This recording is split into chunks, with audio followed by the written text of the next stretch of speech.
Kongekondom, nu er det. Goddag og velkommen til Justin Shorter. I dag vil jeg fortælle om kronhjorten, også kaldt Silius Havlaeus, og på samme tid også kaldt krondyr og kronvildt. Den tilhører hjortefamilien.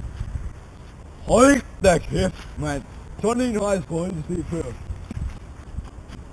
Kronhjort har et stort gevir på cirka en halv meter. Den har 12-14 takker. Ender, så kalder man det også. Og der har vi så et krondyr med cirka 2 meter. Altså, gevir. Og kronhjorten har et gevir på cirka en halv meter. Den har 12-14 takker. Der har vi så et faksemutar på en kronhjort. Den prøver så at slibe de små hår af sit gevir. Altså, den kan også være meget aggressiv. Men lige nu, der løber man bare. Det praktikeksemplar, vi så lige før. Det var en hjort, der var meget aggressiv og liderlig.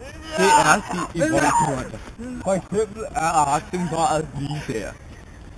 Normalt lever kronhjorten i adskilte flokke.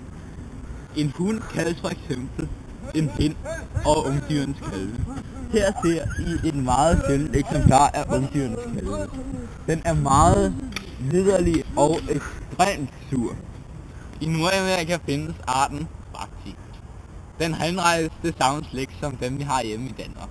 Og den nordeuropæiske hjort, den ser I så her.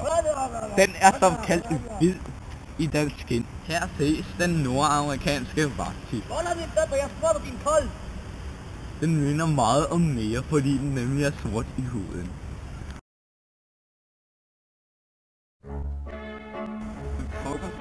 Ja, op den! Kom for satan,